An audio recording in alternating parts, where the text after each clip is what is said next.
혹시 그 곡 어디서 배웠어요? 30년 동안 감정을 잃고 살아온 한태수 회장이 처음으로 떨리는 목소리로 물었습니다. 27살 경비원 윤재민은 대답했죠. 어릴 때부터 자주 들었던 곡이에요. 누군가 제게 가르쳐 주셨던 것 같은데? 한태수는 그날부터 매일 밤 경비실 앞을 서성였습니다. 재민의 피아노 소리를, 손놀림을, 미소를 지켜보며 가슴 한편이 뜨거워짐을 느꼈죠. 과연 이 젊은 경비원은 누구일까요? 그리고 한태수 회장 앞에 펼쳐질 진실은 무엇일까요? 지금 바로 사연 시작하겠습니다. 그 전에 구독과 좋아요 꼭 눌러주세요. 저희들에게 큰 힘이 됩니다. 서울 외곽 회색빛 콘크리트 건물이 하늘을 찌를 듯 솟아 있었습니다. 한태수 회장의 재벌 본사였죠. 사람들은 이곳을 조용한 제국이라 불렀습니다. 아침 6시 동이 트기도 전에 회장 전용 차량이 지하 주차장으로 미끄러지듯 들어섰습니다. 70대 중반의 한태수 회장은 매일 이 시간에 출근했어요.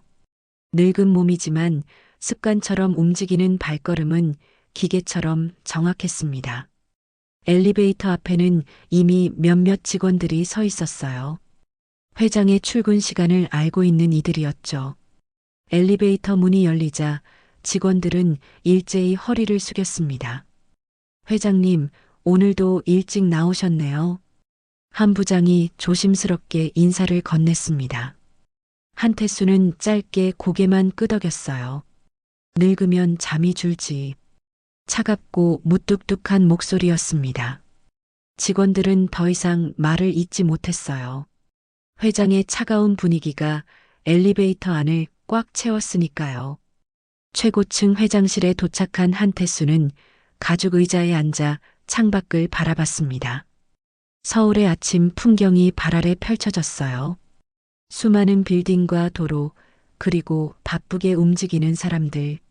하지만 한태수의 눈에는 아무것도 들어오지 않았습니다. 그저 멍하니 텅 빈 눈으로 허공을 응시할 뿐이었죠. 서류가 쌓인 책상, 정리된 펜, 먼지 하나 없는 유리창. 모든 것이 완벽했지만 이상하게도 이 방은 차갑게 느껴졌습니다. 마치 사람의 온기가 한 번도 스며들지 않은 것처럼요. 한태수의 삶에는 오직 일뿐이었습니다. 아침부터 저녁까지 회의와 결제, 그리고 또 회의. 임원들은 회장의 눈치를 살폈고 직원들은 복도에서 회장과 마주치는 것조차 두려워했어요. 모두가 한태수를 존경했지만 동시에 무서워했습니다. 감정이 없는 사람, 웃지 않는 사람, 그저 일만 하는 기계 같은 사람. 사람들은 회장을 그렇게 불렀죠. 하지만 한태수에게도 집이 있었습니다. 저녁 9시가 넘어서야 회장은 무겁게 차에 몸을 실었어요. 고급 아파트의 현관문을 열고 들어서면 고요함이 한태수를 맞이했습니다. 넓은 거실, 값비싼 가구, 그리고 벽에 걸린 그림들. 하지만 이곳에도 사람의 흔적은 없었어요. 가정부조차 회장이 출근한 뒤에만 집을 청소하고 떠났으니까요. 한태수는 옷을 갈아입지도 않은 채 서재로 향했습니다. 서재 한쪽 벽면에는 낡은 피아노가 덩그러니 놓여 있었어요. 먼지가 쌓인 건반, 오래전부터 조율되지 않은 줄. 하지만 한태수는 이 피아노를 치우지 않았습니다. 아니, 치울 수 없었죠. 피아노 위에는 액자 하나가 놓여 있었어요. 사진 속에는 7살쯤 되어 보이는 남자아이가 환하게 웃으며 피아노 건반 위에 손을 얹고 있었습니다. 한태수는 액자를 들어 올려 한참 동안 바라봤어요.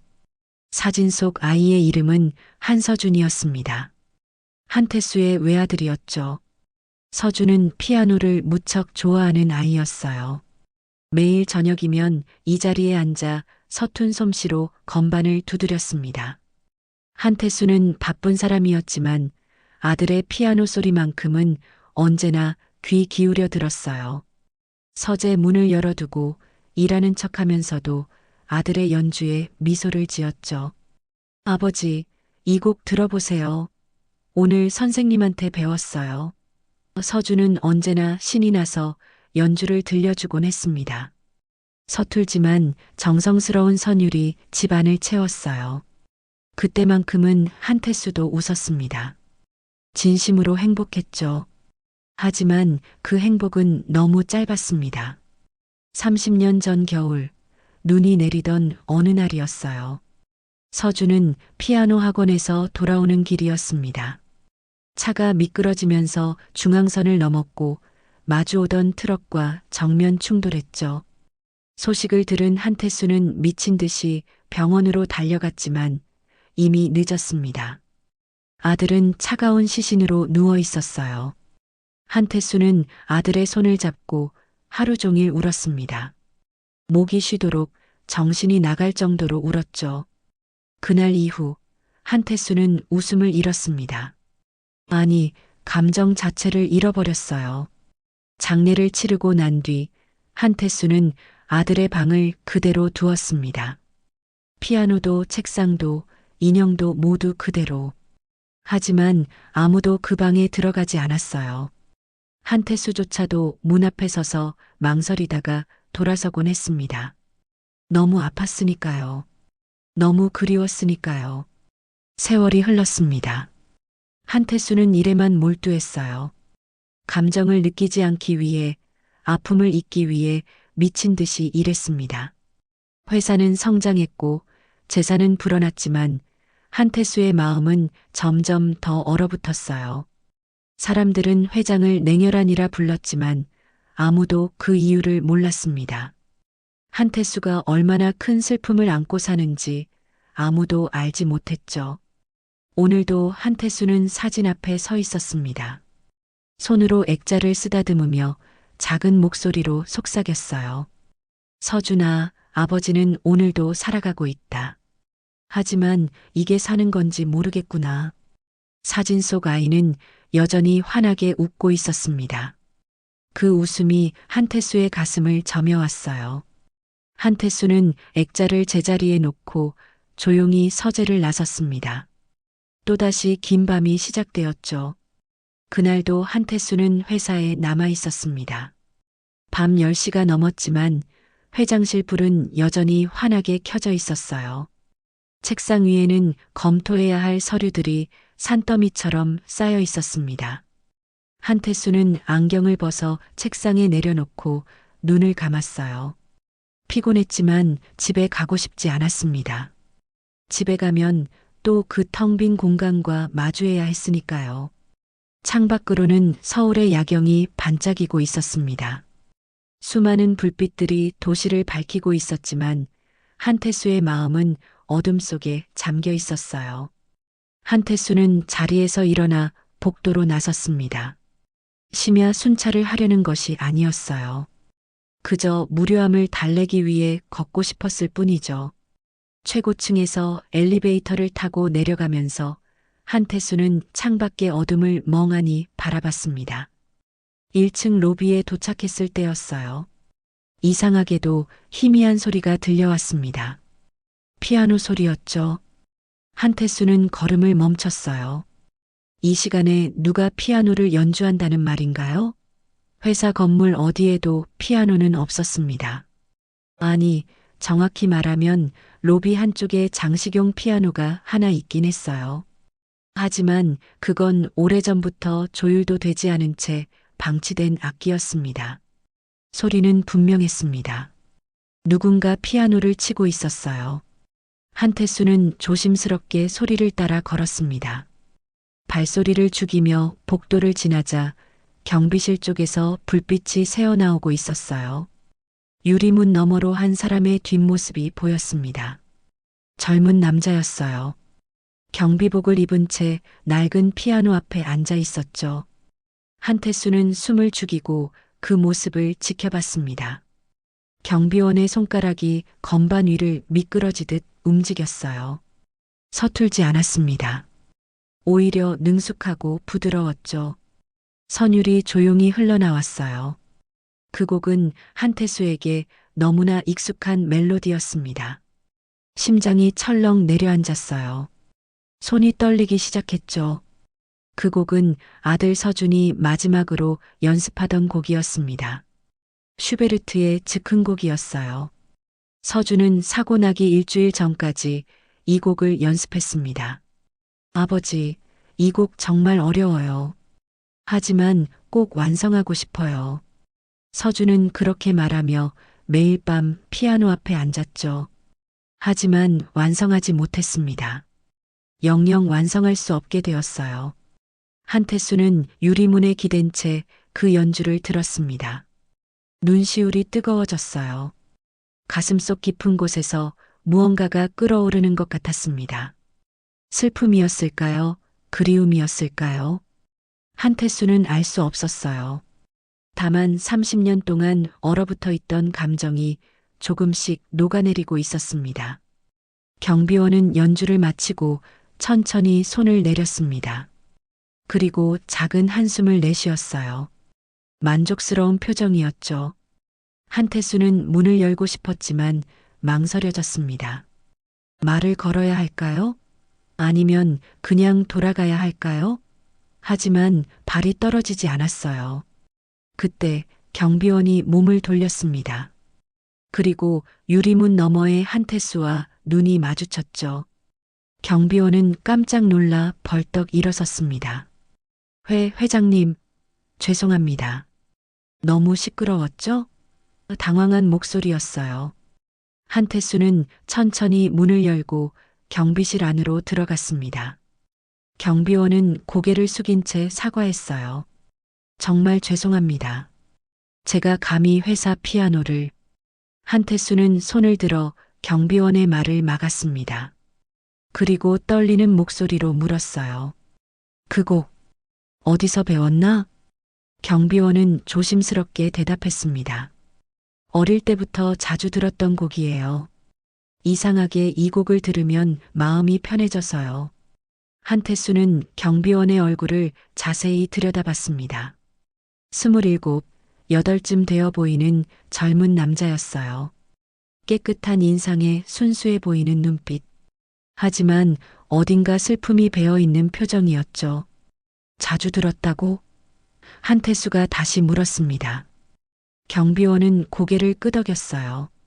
네, 어릴 적에 누군가 자주 들려주셨어요. 누구였는지는 기억이 잘 안 나지만 그 선율만큼은 또렷하게 남아 있습니다. 한태수의 손이 더욱 떨렸습니다. 이상한 느낌이었어요. 마치 운명처럼 이 젊은 경비원과 자신이 보이지 않는 실로 연결되어 있는 것 같았죠. 이름이 뭔가? 한태수가 물었습니다. 윤재민입니다, 회장님. 경비원은 공손하게 대답했어요. 한태수는 고개를 끄덕였습니다. 윤재민. 낯선 이름이었지만 어딘가 마음에 걸리는 이름이었어요. 한태수는 피아노를 바라봤습니다. 먼지가 쌓여 있던 피아노였지만 누군가의 손길로 깨끗하게 닦여 있었어요. 자네가 청소한 건가? 한태수가 물었습니다. 재민은 조금 부끄러운 듯 대답했어요. 네, 제가 피아노를 좋아해서요. 이렇게 방치된 게 안타까워서 조금씩 손질했습니다. 한태수는 건반에 손을 얹었습니다. 차갑고 매끈한 감촉이었어요.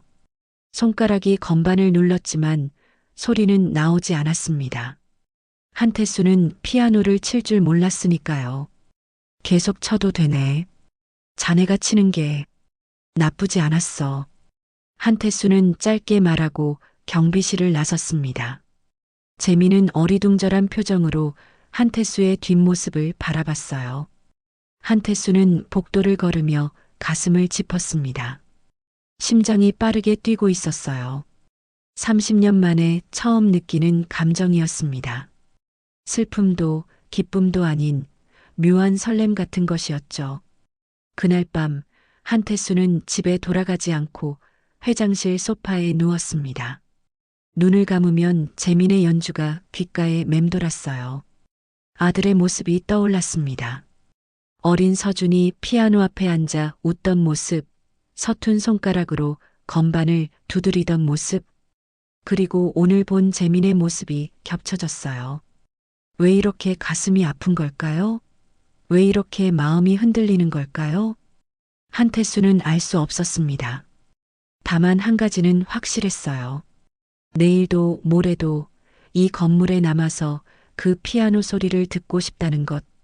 30년 만에 처음으로 한태수는 무언가를 기대하고 있었습니다. 그 기대가 무엇인지는 몰랐지만 가슴 한편이 따뜻해지는 것만은 분명했죠. 긴 밤이 지나가고 새벽이 밝아오고 있었습니다. 그날 이후 한태수의 일상에 변화가 생겼습니다. 매일 저녁 9시가 되면 한태수는 서류를 정리하는 척하며 시계를 힐끔힐끔 쳐다봤어요. 10시가 가까워지면 슬그머니 자리에서 일어나 복도로 나섰습니다. 목적지는 언제나 1층 경비실이었죠. 한태수는 복도 모퉁이에 몸을 숨긴 채 경비실 쪽을 바라봤습니다. 마치 무언가를 기다리는 사람처럼요. 10시 정각이 되면 어김없이 피아노 소리가 들려왔습니다. 윤재민이었어요. 재민은 야간 순찰을 마치고 나면 경비실로 돌아와 피아노 앞에 앉곤 했습니다. 건반 위에 손을 얹고 눈을 감고 천천히 연주를 시작했죠. 매일 다른 곡이었지만 모두 아름다운 선율이었습니다. 한태수는 그 소리를 듣기 위해 매일 밤 이곳에 섰어요. 재민은 27살의 젊은이였습니다. 경비원으로 일한 지는 6개월 정도 되었어요. 다른 경비원들과 달리 재민은 항상 단정했고 예의 바른 사람이었죠. 직원들은 재민을 좋아했습니다. 음악하는 경비원이라는 별명도 생겼어요. 점심시간이면 로비 피아노 앞에서 짧은 연주를 들려주곤 했거든요. 사람들은 그 소리를 들으며 잠시나마 여유를 찾곤 했습니다. 한태수는 재민을 유심히 관찰했습니다. 처음에는 피아노 소리 때문이었지만 시간이 지날수록 재민이라는 사람 자체가 궁금해졌어요. 어떤 사람일까? 어떤 삶을 살아왔을까? 왜 이렇게 마음이 끌릴까? 한태수는 스스로도 이해할 수 없었습니다.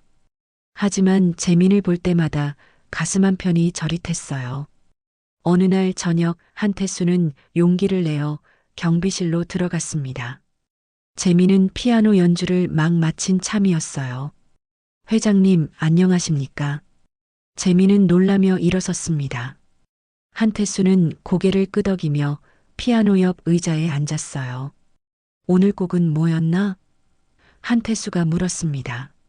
재민은 조금 부끄러운 듯 대답했어요. 쇼팽의 녹턴입니다. 제가 좋아하는 곡이에요. 한태수는 재민의 손을 바라봤습니다. 가늘고 긴 손가락이었어요. 건반 위를 스치는 그 손놀림이 어딘가 낯익었습니다. 한태수의 가슴이 두근거렸어요. 왜 이렇게 익숙하게 느껴지는 걸까요? 재민이 피아노를 연주할 때의 자세, 고개를 살짝 숙이는 모습, 눈을 감고 음악에 빠져드는 표정. 모든 것이 서준을 닮아 있었습니다. 자네, 피아노는 언제부터 쳤나? 한태수가 물었습니다. 재민은 잠시 생각하더니 대답했어요. 정확히는 모르겠습니다. 어릴 때부터 자연스럽게 쳤던 것 같아요. 누가 가르쳐 준 기억은 없는데 건반을 보면 손가락이 저절로 움직였습니다. 한태수는 숨을 삼켰어요. 이상한 이야기였습니다. 배우지 않고 어떻게 피아노를 칠 수 있단 말인가요? 부모님은 어디 계신가? 한태수는 조심스럽게 물었습니다. 재민의 표정이 잠시 어두워졌어요. 어릴 적에 고아원에 있었습니다. 부모님 얼굴은 본 적이 없어요. 목소리가 조용했습니다. 하지만 슬프지는 않았어요. 오히려 담담했죠. 오래전부터 받아들인 사실을 말하는 것처럼요. 한태수의 심장이 쿵 하고 내려앉았습니다. 고아원이라니, 부모를 모른다니. 한태수는 재민의 얼굴을 다시 들여다봤어요. 눈매가 서준을 닮았습니다.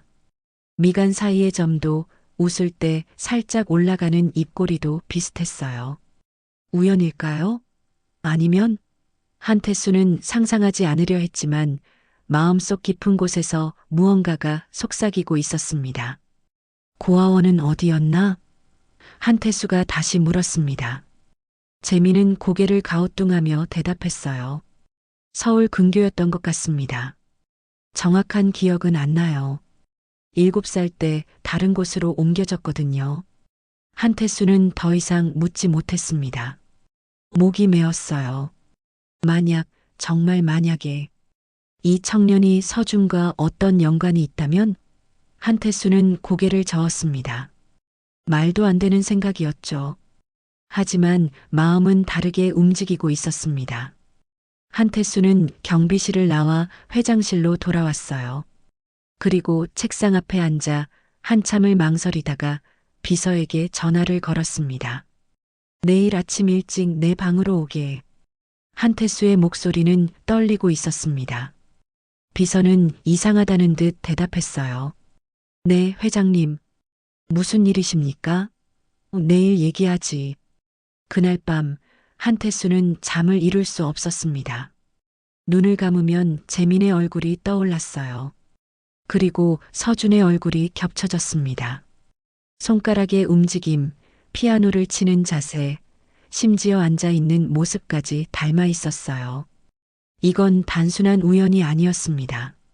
한태수는 확신할 수 없었지만 동시에 부정할 수도 없었어요. 다음 날 아침 비서가 회장실로 들어왔습니다. 부르셨습니까, 회장님? 한태수는 창밖을 바라보며 말했어요. 조사해야 할 사람이 있네. 비서는 수첩을 꺼내 들었습니다. 누구십니까? 한태수는 천천히 돌아서며 대답했어요. 우리 회사 야간 경비원 윤재민이라는 사람일세. 비서는 눈을 깜빡였습니다. 경비원을요? 이해할 수 없다는 표정이었어요. 한태수는 고개를 끄덕였습니다. 출생부터 지금까지 자세히 알아봐주게. 어디서 태어났는지, 어떤 과정을 거쳐 여기까지 왔는지 모든 걸 조사하게. 비서는 더 이상 묻지 않았습니다. 알겠습니다, 회장님. 비서가 나가고 나자 한태수는 의자에 깊숙이 몸을 기댔습니다. 가슴이 두근거렸어요. 불안과 기대가 뒤섞인 감정이었죠. 만약 재민이 정말 서준과 관련이 있다면? 만약 아니라면?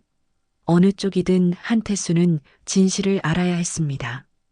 이 묘한 끌림의 정체를, 이 떨리는 마음의 이유를 알고 싶었어요.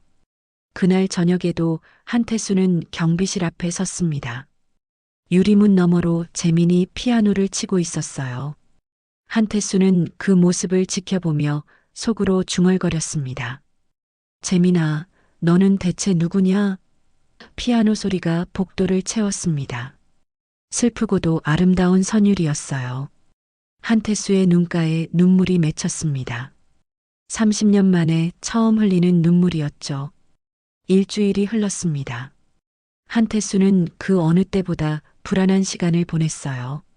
낮에는 회의에 집중하지 못했고 밤에는 잠을 설쳤습니다.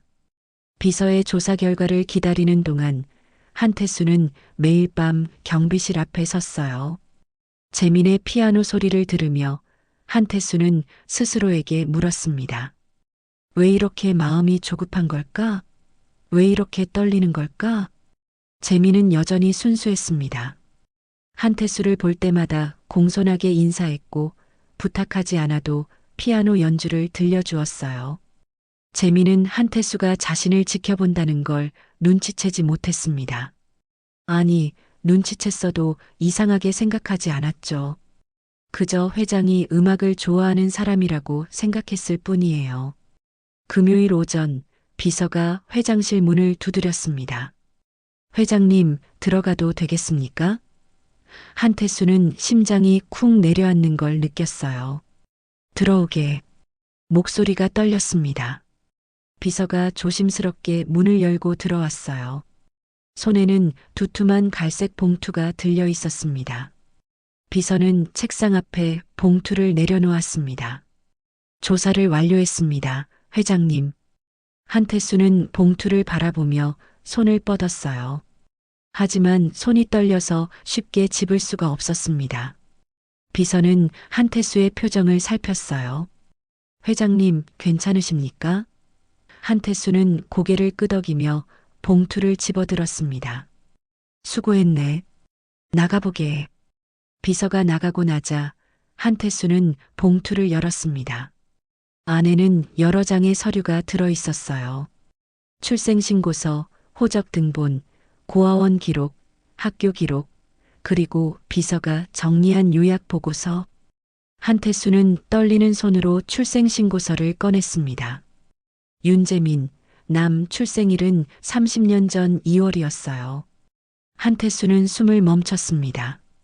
30년 전 2월. 서준이 세상을 떠난 지 2달 뒤였어요. 한태수는 계속해서 서류를 읽어 내려갔습니다. 출생신고는 늦게 이루어졌다고 적혀 있었어요. 아이가 태어나고 6개월 뒤에 신고되었다고요.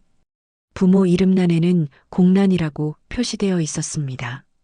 하지만 보호자 이름란에는 글씨가 적혀 있었습니다. 한태수는 그 이름을 보는 순간 숨이 멎는 것 같았어요. 심장이 미친 듯이 뛰었습니다. 보호자 이름은 한서준이었습니다. 한태수의 아들, 30년 전에 죽은 그 아이의 이름이었어요. 이게 무슨... 한태수의 입에서 떨리는 목소리가 흘러나왔습니다. 손이 덜덜 떨렸어요. 서류가 바닥으로 떨어질 뻔했습니다. 한태수는 다시 보호자 이름을 확인했어요. 착각이 아니었습니다. 분명히 한서준이라고 적혀 있었죠. 한태수는 다른 서류들을 뒤졌습니다. 고아원 기록에도 같은 내용이 적혀 있었어요. 보호자 한서준의 요청으로 입소함. 보호자는 아이를 돌볼 수 없는 상황이라 밝혔으나 정기적으로 후원금을 보냄. 한태수는 서류를 읽으며 눈물이 쏟아지는 걸 느꼈습니다. 서준아, 너 살아있었구나. 한태수는 책상에 이마를 대고 울었습니다. 목이 메었어요. 30년 동안 죽은 줄 알았던 아들이 사실은 살아있었다는 말인가요? 아니었습니다. 서류에는 더 이상의 기록이 없었어요. 한서준이라는 이름은 재민이 5살이 되던 해까지만 나타났습니다. 그 이후로는 사라졌죠. 한태수는 비서가 정리한 요약 보고서를 펼쳤습니다. 윤재민은 고아원에서 자랐으며 보호자 한서준은 정기적으로 후원금을 보냈으나 5년 뒤 연락이 끊김. 이후 재민은 다른 보호자 없이 고아원에서 성장함. 피아노는 독학으로 배웠으며 특별한 재능을 보였다고 함. 한태수는 손으로 얼굴을 감쌌습니다. 모든 게 맞아떨어졌어요. 서준이 죽은 줄 알았던 그 사고. 하지만 만약 서준이 살아남았다면? 만약 기억을 잃었다면? 만약 어디선가 숨어 지내다가 아이를 낳았다면? 그리고 자신이 죽기 전에 그 아이를 고아원에 맡겼다면? 한태수는 일어서서 창밖을 바라봤습니다. 서울의 풍경이 흐릿하게 보였어요. 눈물 때문이었습니다. 서준아, 왜 돌아오지 않았니? 왜 아버지에게 말하지 않았니? 한태수는 주먹으로 창문을 쳤습니다. 유리가 흔들렸어요. 한태수는 다시 책상으로 돌아와 서류를 정리했습니다. 그리고 외투를 집어들고 회장실을 나섰어요. 비서가 놀라며 물었습니다. 회장님, 어디 가십니까? 잠깐 나갔다 오겠네. 한태수는 엘리베이터에 올라탔습니다. 1층으로 내려가는 동안 한태수는 심호흡을 했어요. 진정하려고 애썼지만 심장은 계속 빠르게 뛰었습니다. 1층 로비에 내려서자 경비실이 보였습니다. 재민은 책상에 앉아 뭔가를 적고 있었어요. 한태수는 경비실로 걸어갔습니다. 발걸음이 무겁게 느껴졌어요. 재민은 한태수를 보고 벌떡 일어섰습니다. 회장님, 무슨 일이십니까? 한태수는 재민의 얼굴을 똑바로 바라봤습니다. 이제는 확실히 보였어요. 서준의 눈매, 서준의 미소, 서준의 손. 모든 게 닮아 있었습니다. 한태수는 떨리는 목소리로 물었어요. 자네, 혹시 한서준이라는 사람을 알고 있나? 재민은 눈을 깜빡였습니다. 한서준이요?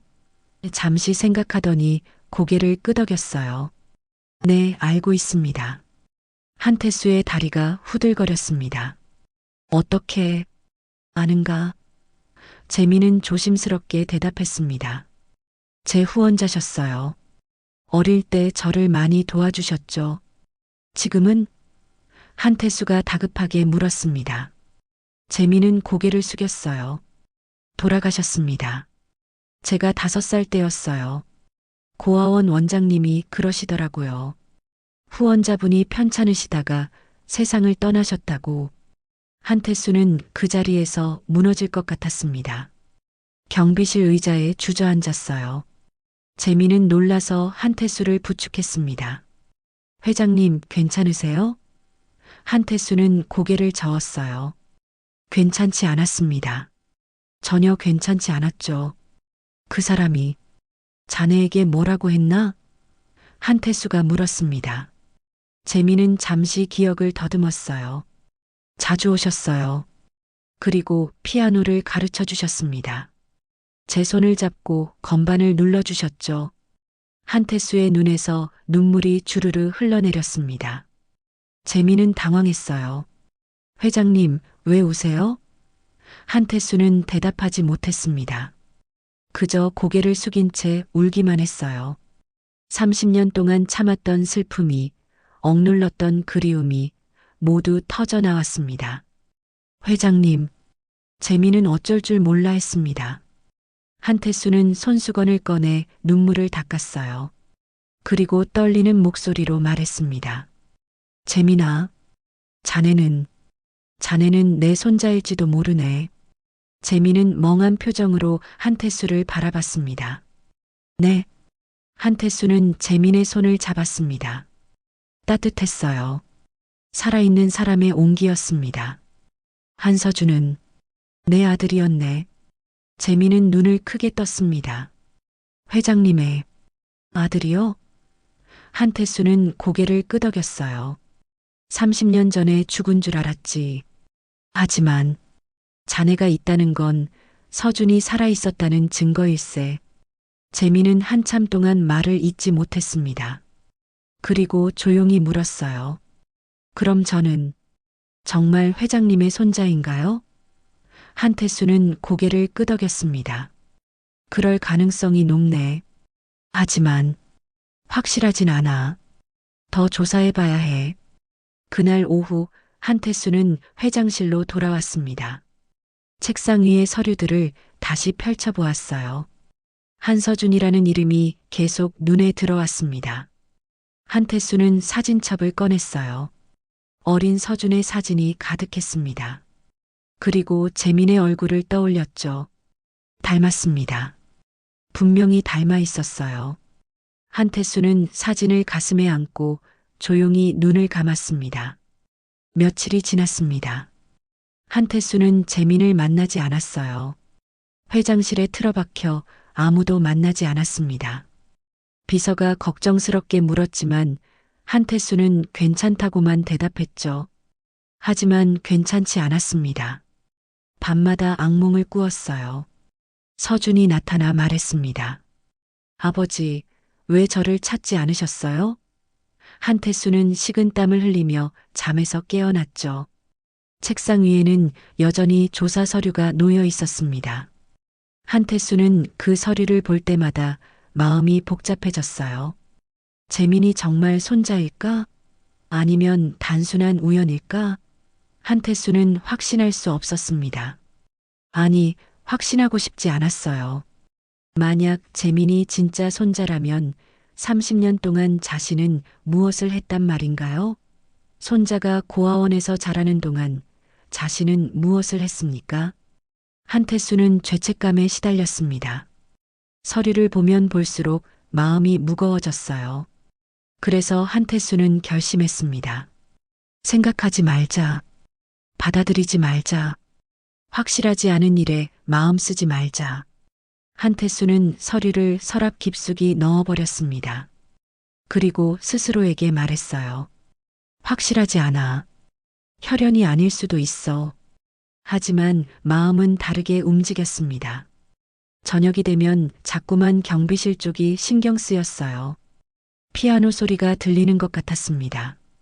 한태수는 귀를 막고 싶었지만 소리는 계속 들려왔죠. 결국 한태수는 경비실로 내려가지 않기로 했습니다. 재민을 만나지 않기로 했어요. 거리를 두기로 결심했습니다. 회사에는 이상한 소문이 돌기 시작했습니다. 임원들이 복도에서 수군거렸어요. 요즘 회장님 이상하지 않아? 맞아. 며칠 전부터 경비원한테 자꾸 신경 쓰시더라고. 혹시 또 후계자라도 들이시려나? 설마 경비원을?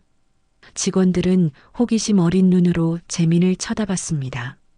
재민은 불편했습니다. 사람들의 시선이 부담스러웠어요. 회장이 자신에게 관심을 보인 뒤로 주변의 태도가 달라졌습니다.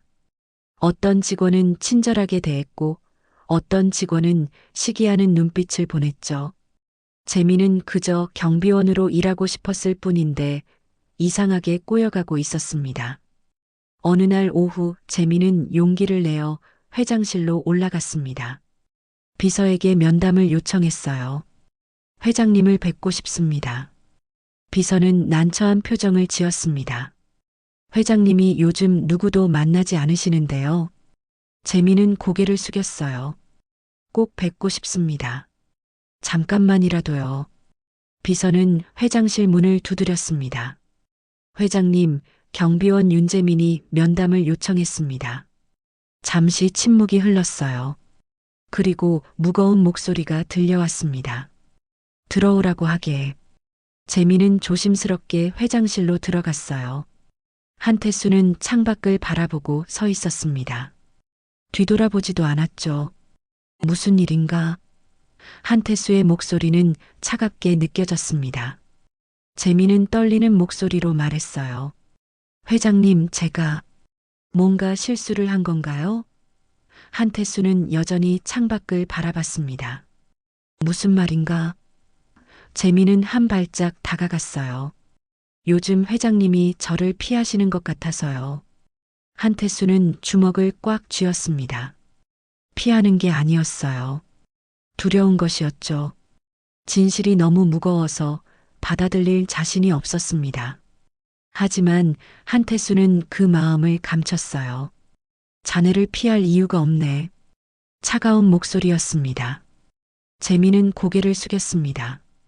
그럼 제가 회장님의 손자일지도 모른다는 말씀은? 한태수는 재민의 말을 자르며 돌아섰어요. 확실하지 않네. 단지 보호자 이름이 같았을 뿐이야. 혈연이라는 증거는 없어. 목소리에 힘이 들어가 있었습니다. 재민은 한태수의 눈을 바라봤습니다. 회장의 눈빛이 흔들리고 있었어요. 두려움과 슬픔이 뒤섞인 표정이었습니다. 재민은 조심스럽게 말했어요. 회장님, 전 그런 뜻이 아니었습니다. 저는 그냥 이 건물이 좋아서 온 거예요. 피아노가 있어서 조용해서 좋았습니다. 한태수는 고개를 돌렸습니다. 재민의 순수한 눈빛을 마주하기가 힘들었어요. 자신이 너무 비겁하다는 걸 알았습니다. 하지만 어쩔 수 없었죠. 진실을 받아들이는 순간 30년 동안 쌓아올린 벽이 무너질 것 같았습니다.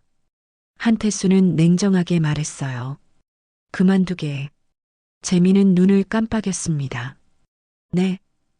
한태수는 책상으로 걸어가 앉았습니다. 경비실에서 피아노 따윈 치지 마. 소음 민원이 들어왔네. 거짓말이었습니다. 아무도 민원을 제기하지 않았어요. 오히려 직원들은 피아노 소리를 좋아했죠. 하지만 한태수는 재민을 밀어내고 싶었습니다. 재민은 얼어붙은 표정으로 서 있었습니다. 회장님, 제가 뭘 잘못했나요? 목소리가 떨렸어요. 한태수는 서류를 집어들며 대답했습니다. 잘못한 건 없네. 그저 경비원은 경비 일만 하면 되네. 차갑고 단호한 목소리였습니다. 재민은 더 이상 말하지 못했습니다. 고개를 숙이고 회장실을 나섰어요. 문이 닫히는 소리가 들렸습니다. 한태수는 손에 쥔 서류를 내려놓았어요. 손이 떨리고 있었습니다. 가슴이 찢어지는 것 같았죠. 하지만 이게 맞다고 스스로를 설득했습니다. 그날 밤 경비실에서는 피아노 소리가 들리지 않았습니다. 한태수는 복도에 서서 경비실을 바라봤어요. 불은 켜져 있었지만 조용했습니다. 한태수는 발걸음을 돌렸어요. 회장실로 돌아가는 길이 너무 무겁게 느껴졌습니다. 며칠이 지났습니다. 재민은 더 이상 피아노를 치지 않았어요. 로비의 피아노는 다시 먼지가 쌓이기 시작했습니다. 직원들은 아쉬워했죠. 피아노 소리가 그리워. 왜 안 치는 거래? 하지만 재민은 대답하지 않았습니다. 그저 조용히 경비 일만 했어요. 한태수는 그 모습을 멀리서 지켜봤습니다. 재민의 표정이 어두워진 게 보였어요. 웃음이 사라졌습니다. 한태수는 가슴이 아팠지만 참았습니다. 이게 맞다고, 이게 최선이라고 스스로에게 말했죠. 하지만 밤이 되면 후회가 밀려왔습니다. 임원회의 시간이었습니다. 한 부장이 조심스럽게 말했어요. 회장님, 직원들이 경비실 피아노 소리를 그리워하는 것 같습니다. 다시 연주를 허락하시는 게 어떻겠습니까? 한태수는 차갑게 대답했습니다. 필요 없네. 회사는 일하는 곳이지 음악 감상하는 곳이 아니야. 임원들은 더 이상 말하지 못했습니다. 회장의 표정이 너무 무서웠으니까요. 회의가 끝나고 한태수는 혼자 회장실에 남았습니다. 창밖을 바라보며 한숨을 내쉬었어요. 저 멀리 경비실이 보였습니다. 불이 켜져 있었지만 움직임은 없었죠. 한태수는 눈을 감았습니다. 재민의 피아노 소리가 귓가에 맴돌았어요. 슬프고 아름다운 선율. 서준이 치던 그 곡. 한태수는 눈물을 참으며 중얼거렸습니다. 미안하다, 재민아. 하지만 난 두려워. 진실이 너무 무서워. 그날 밤 한태수는 서재로 갔습니다. 피아노 앞에 섰어요. 먼지가 쌓인 건반을 손으로 쓰다듬었습니다. 사진 속 서준이 웃고 있었어요. 한태수는 사진을 안고 주저앉았습니다. 서준아, 아버지가 비겁해서 미안하다. 손자를 밀어내고 있구나. 고요한 밤이었습니다. 집안은 너무나 조용했어요. 한태수는 그 침묵 속에서 혼자 울었습니다.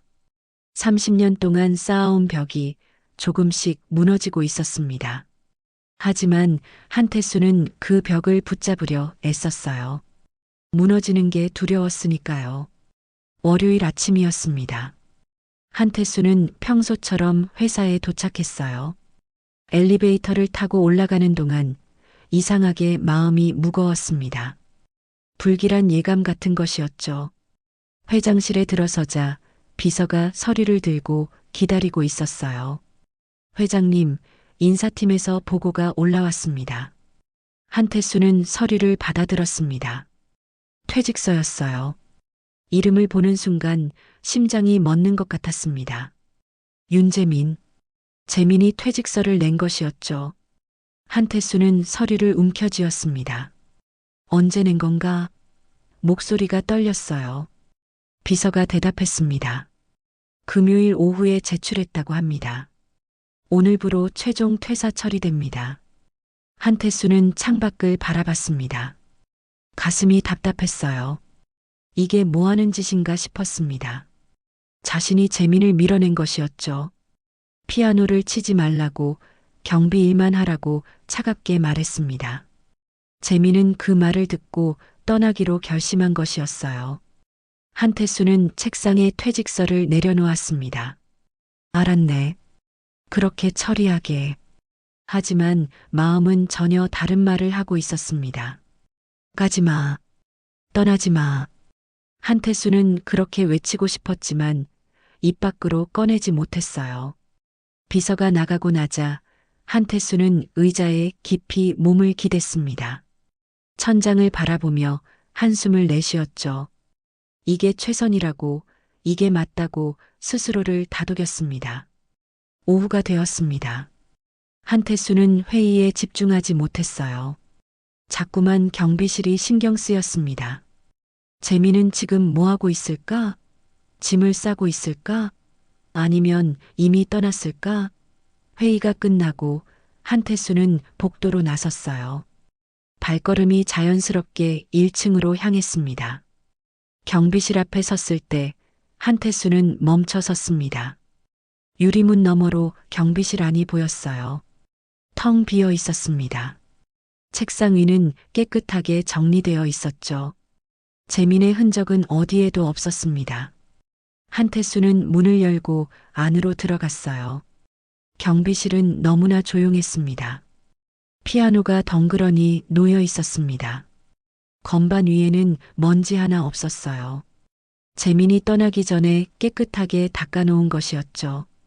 한태수는 피아노 앞에 섰습니다. 그리고 건반을 내려다봤어요.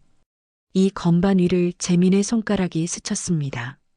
아름다운 선율을 만들어냈죠. 책상 쪽으로 걸어가다가 한태수는 무언가를 발견했습니다. 책상 한쪽에 작은 봉투가 놓여 있었어요. 한태수는 봉투를 집어들었습니다. 무거웠습니다. 안에 뭔가 들어 있었죠. 한태수는 조심스럽게 봉투를 열었어요. 편지 한 장과 사진 한 장이 나왔습니다. 한태수는 먼저 사진을 꺼냈어요. 오래된 사진이었습니다. 색이 바래 있었죠. 사진 속에는 젊은 남자가 갓난아이를 품에 안고 있었습니다. 한태수는 사진을 보는 순간 숨이 멎었어요. 사진 속 남자는 서준이었습니다. 아니, 정확히는 조금 더 나이 든 서준이었어요. 한태수가 기억하는 7살 서준이 아니라 20살쯤 되어 보이는 청년의 모습이었습니다. 서준은 사진 속에서 미소 짓고 있었어요. 그리고 품에는 작은 아기가 안겨 있었죠. 갓난아기였습니다. 한태수의 손이 떨렸습니다. 이게 무슨 일인가요? 서준이 살아 있었다는 말인가요? 한태수는 편지를 펼쳤어요. 손글씨로 쓰인 편지였습니다. 글씨체가 낯익었어요. 서준의 글씨였습니다. 한태수는 떨리는 목소리로 편지를 읽기 시작했습니다. 아버지, 이 편지를 읽고 계시다면 저는 이미 세상에 없을 것입니다. 죄송합니다. 돌아가지 못해서, 아버지를 뵙지 못해서 정말 죄송합니다. 사고 후 저는 기억을 잃었습니다. 제가 누군지, 어디서 왔는지 아무것도 기억나지 않았어요. 병원에서 깨어났을 때 제 곁에는 아무도 없었습니다. 한태수는 편지를 읽으며 눈물이 쏟아지는 걸 느꼈습니다. 서준이 살아 있었어요. 기억을 잃고 방황했던 것이었죠. 편지는 계속되었습니다. 몇 년을 헤매다가 누군가를 만났습니다. 저를 돌봐준 사람이었어요. 그리고 아이가 생겼습니다. 하지만 제 몸은 점점 약해졌습니다. 사고 후유증이었어요. 의사는 오래 살지 못할 거라고 했습니다. 저는 두려웠습니다. 아이를 혼자 남겨두게 될까봐. 한태수는 편지를 가슴에 안았습니다. 서준이 얼마나 힘들었을까요? 얼마나 외로웠을까요? 한태수는 눈물을 닦으며 편지를 다시 읽었어요. 그러던 어느 날 우연히 신문에서 아버지의 사진을 봤습니다. 갑자기 모든 게 떠올랐어요. 제 이름, 아버지, 그리고 집. 하지만 돌아갈 수 없었습니다. 제 몸 상태로는 오래 버티지 못할 게 분명했으니까요. 아버지께 다시 슬픔을 드리고 싶지 않았습니다. 한태수는 주먹으로 책상을 쳤습니다. 바보 같은 놈. 왜 돌아오지 않았어? 목소리가 떨렸어요. 편지의 마지막 부분이 보였습니다. 아버지, 제 아이를 부탁드립니다. 이름은 재민이라고 지었어요. 아버지를 닮아 착한 아이입니다. 피아노도 좋아해요. 제가 가르쳐 줬거든요. 아버지가 저에게 그랬던 것처럼 저는 오래 살지 못할 것 같습니다. 하지만 재민이는 살아야 합니다. 행복하게 자라야 해요. 편지는 거기서 끝났습니다. 마지막 한 줄만 남아 있었어요. 아버지, 사랑합니다. 그리고 미안합니다. 한태수는 편지를 읽고 또 읽었습니다. 눈물이 멈추지 않았어요.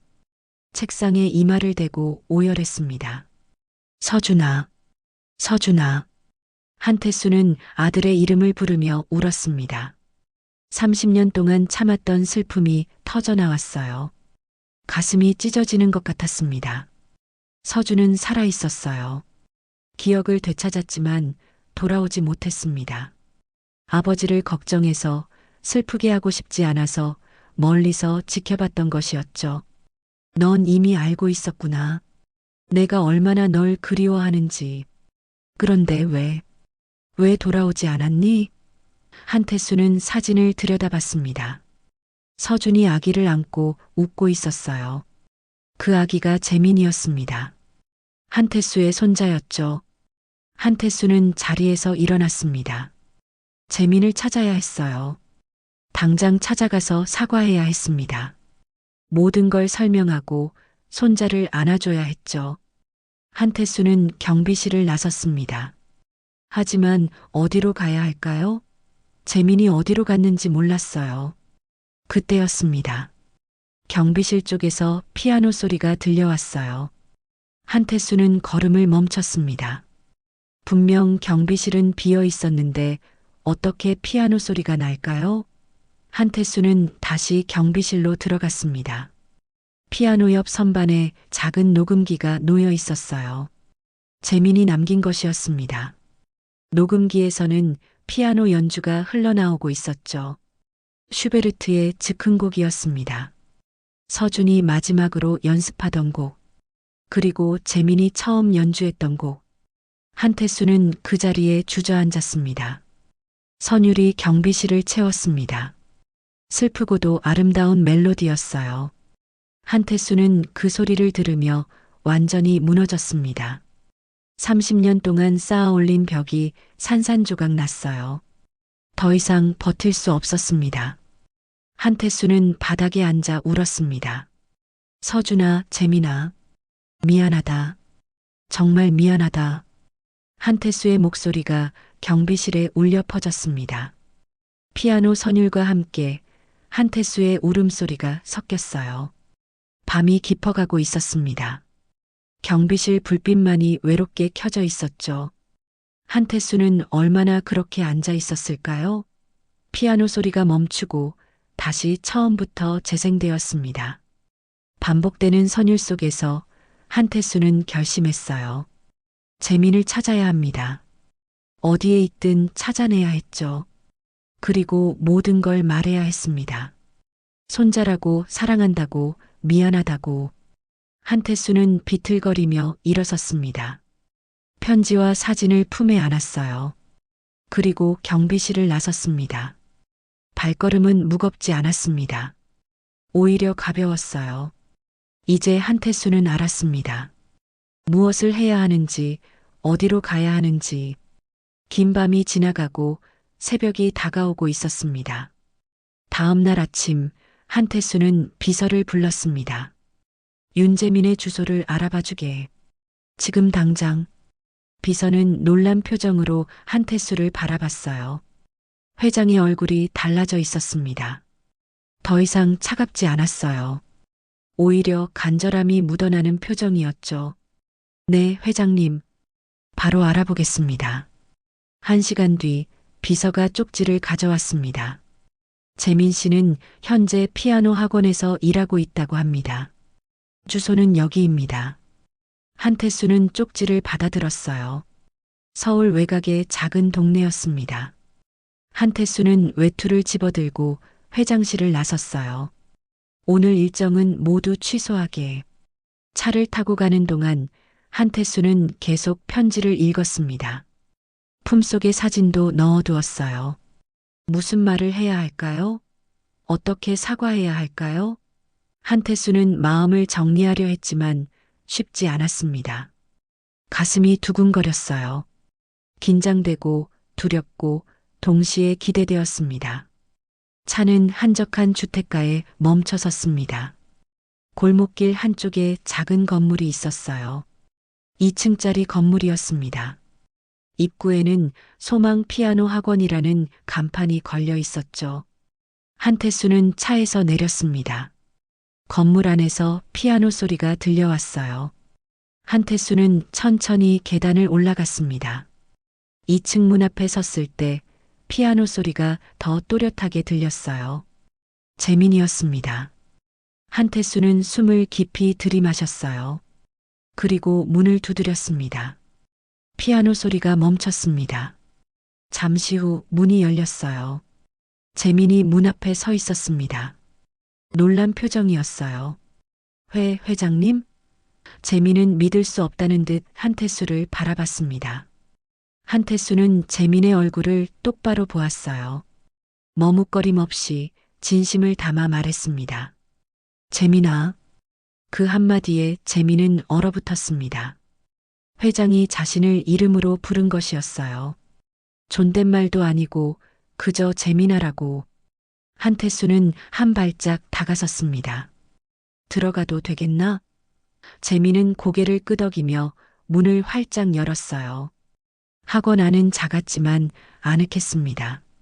창가에 피아노가 놓여 있었고 벽에는 악보들이 붙어 있었어요. 한태수는 피아노 앞에 섰습니다. 재민은 불안한 표정으로 한태수를 지켜봤어요. 회장님, 무슨 일로 오셨습니까? 한태수는 품속에서 편지를 꺼냈습니다. 그리고 재민에게 건넸어요. 이걸 읽어보게. 재민은 편지를 받아들었습니다. 펼쳐보는 순간 눈이 커졌어요. 이건 재민의 손이 떨렸습니다. 한서준, 제 후원자분이. 한태수는 고개를 끄덕였습니다. 그분은 내 아들이었네. 30년 전에 죽은 줄 알았지. 하지만 살아있었어. 기억을 잃고 방황하다가 자네를 낳았지. 재민은 편지를 읽었습니다. 눈에서 눈물이 흘러내렸어요. 손으로 입을 가렸습니다. 이게 정말인가요? 재민의 목소리가 떨렸습니다. 한태수는 사진도 꺼냈어요. 이것도 보게. 사진 속에는 젊은 서준이 아기를 안고 있었습니다. 재민은 사진을 받아들고 한참 동안 바라봤어요. 이 아기가 저인가요? 한태수는 눈물을 참으며 대답했습니다. 그래. 자네 아버지가 자네를 안고 있는 사진이야. 서준이는 자네를 사랑했어. 마지막까지 자네를 걱정했지. 재민은 사진을 가슴에 안았습니다. 눈물이 멈추지 않았어요. 저는 항상 궁금했어요. 재민이 떨리는 목소리로 말했습니다. 제 부모님이 누구인지, 왜 저를 버렸는지, 왜 혼자 남겨졌는지. 한태수는 재민의 어깨를 잡았어요. 버린 게 아니네. 서준이는 자네를 지키려 했어. 자신이 죽어가는 걸 알았기에 자네를 안전한 곳에 맡긴 거야. 재민은 고개를 떨구었습니다. 그럼 회장님은? 한태수는 깊이 숨을 들이마셨어요. 나는 자네의 할아버지일세. 서준이의 아버지지. 그 말에 재민은 고개를 들어 한태수를 바라봤습니다. 눈물이 가득한 눈이었어요. 할아버지. 재민이 조심스럽게 그 단어를 입 밖으로 꺼냈습니다. 한태수는 눈물을 참지 못했어요. 그래, 재민아. 나는 내 할아버지야. 한태수의 목소리가 떨렸습니다. 미안하다. 정말 미안해. 너를 밀어낸 것도 차갑게 대한 것도 모두 내 잘못이었어. 재민은 고개를 저었습니다. 아니에요, 회장님. 아니, 할아버지. 재민은 눈물을 닦았어요. 저야말로 죄송합니다. 제가 갑자기 나타나서. 한태수는 재민의 말을 막았습니다. 아니야. 자네는 잘못한 게 없어. 모든 건 내 탓이지. 한태수는 재민의 손을 잡았습니다. 따뜻했어요. 살아있는 손자의 온기였습니다. 30년을 기다렸어. 서준이를 잃고 혼자 살아왔지. 하지만 이제 알았어. 서준이는 자네를 남겨줬구나. 내게 다시 살아갈 이유를 준 거야. 재민은 울음을 터뜨렸습니다. 저도 평생 혼자였어요. 가족이 없었어요. 누군가 절 찾아줄 거라고 꿈꿔왔어요. 한태수는 재민을 끌어안았습니다. 처음으로 30년 만에 처음으로 누군가를 안았어요. 재민도 한태수를 안았습니다. 둘은 그렇게 한참을 껴안고 있었어요. 눈물이 흘러내렸습니다. 슬픔의 눈물인지 기쁨의 눈물인지 알 수 없었죠. 아마 둘 다였을 것입니다. 한태수는 재민의 등을 토닥였어요. 이제 혼자가 아니야. 우리에겐 서로가 있어. 재민은 한태수의 품에서 고개를 들었습니다. 정말 할아버지인가요? 아직도 믿기지 않는다는 표정이었어요. 한태수는 미소 지었습니다. 30년 만에 처음 짓는 진심 어린 미소였죠. 그래, 정말이야. 자네는 내 손자야. 한서준의 아들이고 한태수의 손자지. 재민도 웃었습니다. 눈물을 흘리면서도 웃었어요. 할아버지. 그 말을 반복했습니다. 마치 꿈을 꾸는 것처럼요. 한태수는 재민의 머리를 쓰다듬었습니다. 미안하다, 재민아. 늦어서 미안해. 이제라도 찾아서. 다행이야. 창밖으로 햇살이 들어왔습니다. 따뜻한 봄날의 햇살이었어요. 피아노 위에 빛이 내려앉았습니다. 한태수는 피아노를 바라봤어요. 저 피아노에서 다시 연주해 주겠나? 재민은 고개를 끄덕였습니다. 네, 할아버지. 할아버지를 위해 연주하고 싶어요. 재민은 피아노 앞에 앉았습니다. 한태수는 옆에 섰어요. 재민의 손가락이 건반 위에 놓였습니다. 그리고 천천히 연주를 시작했어요. 슈베르트의 즉흥곡이었습니다. 서준이 마지막으로 연습하던 곡. 그 선율이 작은 학원을 채웠습니다. 한태수는 눈을 감고 들었습니다. 서준의 모습이 떠올랐어요. 어린 서준이 피아노 앞에 앉아 연주하던 모습. 그리고 지금 재민이 연주하는 모습이 겹쳐졌습니다. 30년의 시간이 흘렀지만 그 선율은 여전히 아름다웠어요. 곡이 끝났습니다. 재민은 천천히 손을 내렸어요. 한태수는 박수를 쳤습니다. 아름다웠어. 정말 아름다웠다. 재민은 부끄러운 듯 웃었습니다. 할아버지 덕분에 다시 칠 수 있게 됐어요. 한태수는 재민의 어깨를 감쌌어요. 이제 매일 들을 수 있겠구나. 네, 할아버지. 재민이 대답했습니다. 둘은 창밖을 바라봤어요. 햇살이 밝게 빛나고 있었습니다. 봄이 왔어요. 긴 겨울이 지나고 따뜻한 봄이 찾아온 것이었죠. 한태수는 속으로 중얼거렸습니다. 서준아, 고맙다. 내 아들을 남겨줘서, 내게 다시 살아갈 이유를 줘서. 30년의 한이 녹아내렸습니다. 슬픔이 희망으로 바뀌었어요. 그리움이 사랑으로 변했습니다. 한태수는 재민의 손을 꽉 잡았어요. 이제 집에 가자. 우리 집으로. 재민은 고개를 끄덕였습니다. 네, 할아버지. 집에 가요. 둘은 함께 학원을 나섰습니다. 계단을 내려가며 한태수는 재민에게 물었어요. 앞으로 뭐 하고 싶나? 재민은 잠시 생각하더니 대답했습니다. 피아노를 가르치고 싶어요. 아이들에게 음악을 알려주고 싶습니다. 한태수는 미소 지었어요. 좋은 꿈이구나. 할아버지가 도와주마. 차에 올라타며 재민은 뒤를 돌아봤습니다. 작은 학원 건물이 햇살 속에 서 있었어요. 재민은 미소 지으며 중얼거렸습니다. 아버지, 저 찾았어요. 할아버지를 만났어요. 바람이 불어왔습니다.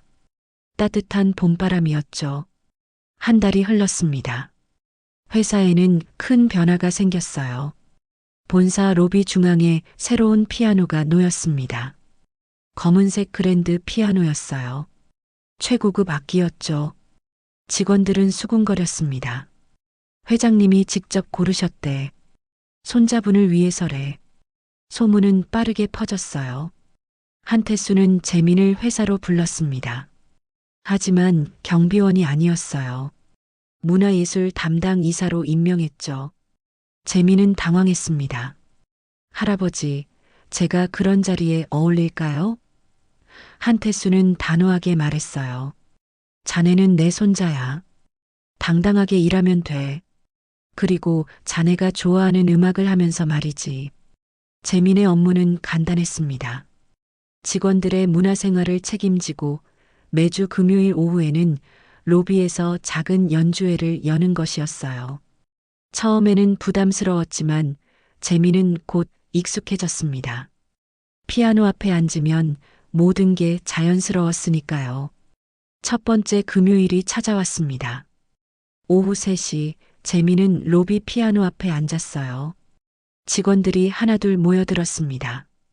호기심 어린 눈빛이었죠. 한태수도 1층으로 내려왔어요. 로비 한쪽 의자에 조용히 앉았습니다. 재민은 심호흡을 했습니다. 그리고 건반 위에 손을 올렸어요. 첫 음이 울려 퍼졌습니다. 쇼팽의 야상곡이었어요. 부드럽고 따뜻한 선율이 로비를 채웠습니다. 직원들은 숨을 죽이고 들었어요. 누군가는 눈을 감았고 누군가는 미소 지었습니다. 한태수는 재민을 바라봤습니다.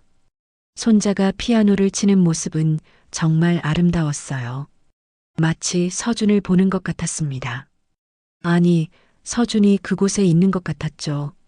한태수의 눈가에 눈물이 맺혔습니다.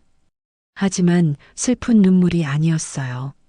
기쁨의 눈물이었습니다. 곡이 끝나자 박수가 터져 나왔습니다. 직원들은 환호했어요. 정말 멋있었어요. 다음 주도 기대할게요. 재민은 부끄러운 듯 고개를 숙여 인사했습니다. 한태수는 자리에서 일어나 재민에게 다가갔어요. 수고했다, 재민아. 고맙습니다, 할아버지. 재민이 웃으며 대답했습니다. 둘의 모습을 보며 직원들은 미소 지었어요. 회장님이 정말 달라지셨어. 맞아. 요즘 자주 웃으시더라. 손잡은 덕분인가 봐. 직원들의 속삭임이 들렸지만 한태수는 개의치 않았습니다. 그날부터 금요일 오후 연주회는 회사의 전통이 되었습니다. 매주 금요일 3시가 되면 직원들은 일손을 멈추고 로비로 모였어요. 재민의 피아노 소리를 듣기 위해서였죠. 바쁜 일상 속에서 잠시나마 여유를 찾는 시간이었습니다. 한태수는 한 번도 빠지지 않았습니다. 매주 금요일 오후 한태수는 같은 자리에 앉아 재민의 연주를 들었어요. 때로는 눈을 감고 때로는 재민을 바라보며 들었습니다. 그 시간만큼은 한태수도 회장이 아니었어요. 그저 손자의 연주를 듣는 할아버지였죠. 어느 금요일 재민은 특별한 곡을 준비했습니다. 슈베르트의 즉흥곡이었어요. 서준이 마지막으로 연습하던 그 곡. 재민은 한태수를 바라보며 말했습니다. 오늘은 할아버지와 아버지를 위한 곡을 연주하겠습니다. 한태수는 고개를 끄덕였어요. 선율이 흘러나왔습니다. 슬프면서도 아름다운 멜로디였어요. 한태수는 눈을 감았습니다. 서준의 모습이 떠올랐어요.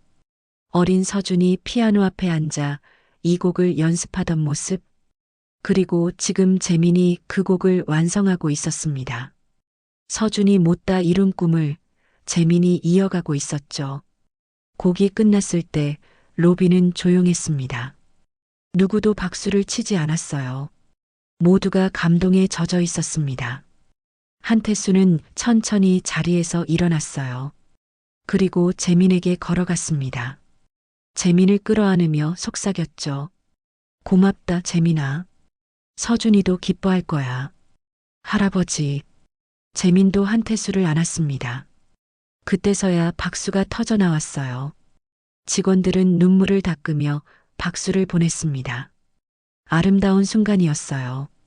슬픔이 치유되고 상처가 아물어가는 순간이었습니다. 저녁이 되었습니다. 한태수와 재민은 함께 집으로 돌아갔어요. 이제 재민은 한태수의 집에서 살고 있었습니다. 넓었던 집이 이제는 따뜻하게 느껴졌어요. 재민의 웃음소리가, 피아노 소리가 집을 채웠으니까요. 서재에는 여전히 서준의 피아노가 놓여 있었습니다. 하지만 이제는 먼지가 없었어요. 재민이 매일 닦았거든요. 가끔은 이 피아노로도 연주했습니다. 한태수는 그 모습을 보며 행복해했어요. 서준의 피아노가 다시 살아난 것 같았습니다. 어느 날 저녁 재민은 한태수에게 물었습니다. 할아버지, 제가 피아노 학원을 열어도 될까요? 아이들을 가르치고 싶어요. 한태수는 미소 지으며 대답했어요. 좋은 생각이구나. 할아버지가 도와주마. 서준이도 그걸 바랐을 거야. 몇 달 후 회사 건물 근처에 작은 음악학원이 문을 열었습니다. 서준 음악원이라는 이름이었어요. 재민이 직접 운영하는 학원이었죠. 한태수는 개원식에 참석했습니다. 현판을 보며 한참 동안 서 있었어요. 서준이라는 이름이 이렇게 빛나는 것을 보니 가슴이 벅찼습니다. 학원에는 아이들이 모여들었습니다. 재민은 정성껏 아이들을 가르쳤어요. 한 명 한 명 손을 잡고 건반을 눌러주며 가르쳤습니다. 마치 서준이 자신에게 그랬던 것처럼요. 한태수는 가끔 학원을 찾아가 아이들의 연주를 들었습니다. 그럴 때마다 마음이 따뜻해졌어요. 회사에서는 재민을 음악하는 이사님이라고 불렀습니다. 직원들은 재민을 좋아했어요. 친절하고 따뜻한 사람이었으니까요. 금요일 연주회는 점점 더 인기를 끌었습니다. 다른 회사 직원들도 구경 오기 시작했죠. 로비는 매주 금요일 오후가 되면 사람들로 가득 찼습니다. 한태수는 변했습니다. 더 이상 차갑지 않았어요. 직원들에게 웃으며 인사했고 가끔은 농담도 했습니다. 사람들은 놀라워했어요. 회장님이 정말 사람이 되셨어. 손자분이 기적을 일으키셨나 봐. 하지만 한태수는 알고 있었습니다. 기적이 아니라 사랑이었다는 것을요. 봄이 다시 찾아왔습니다. 1년이 흘렀어요. 한태수와 재민은 서준의 묘를 찾아갔습니다. 묘비 앞에 꽃을 놓으며 한태수는 말했어요. 서준아, 내 아들이 여기 있다. 잘 자라고 있어. 피아노도 너보다 잘 쳐. 재민은 웃으며 고개를 숙였습니다. 아버지, 저 행복해요. 할아버지도 만났고 하고 싶은 일도 하고 있어요. 고맙습니다. 재민은 조용히 말했습니다. 바람이 불어왔어요. 따뜻한 봄바람이었습니다. 마치 서준이 대답하는 것 같았죠.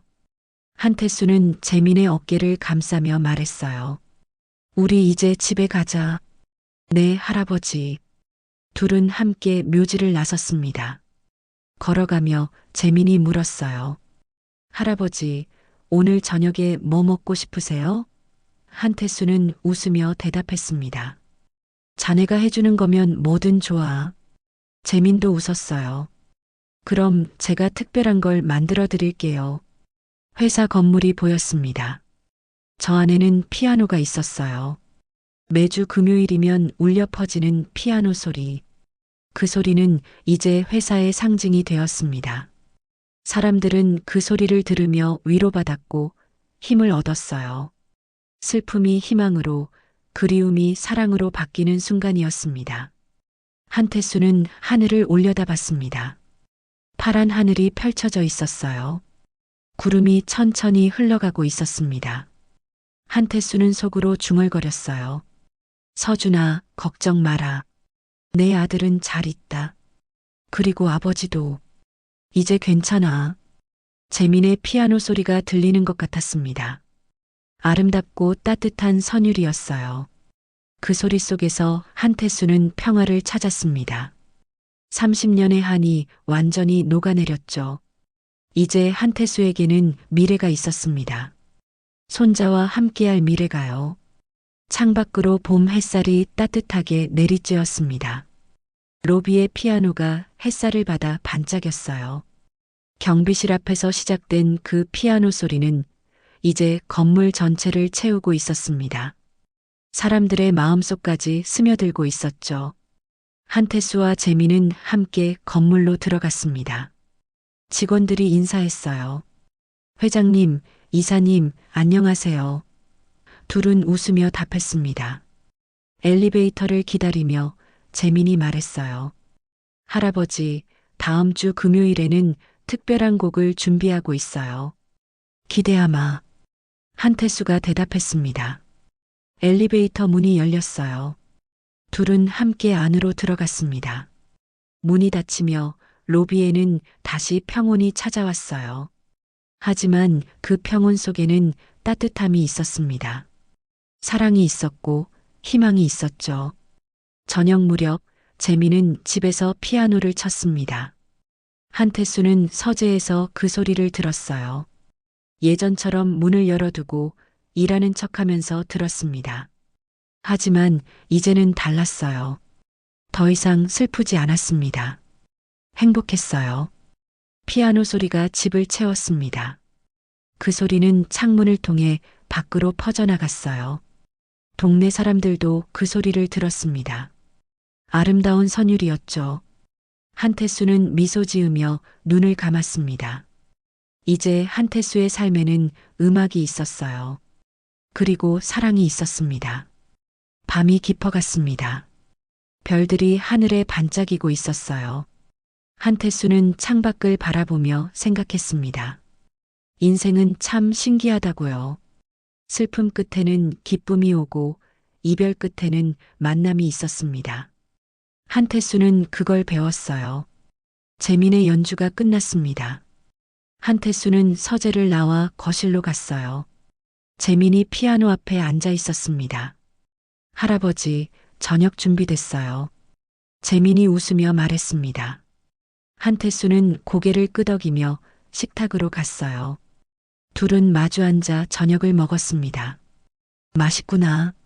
한태수가 말했습니다. 제가 더 잘할게요.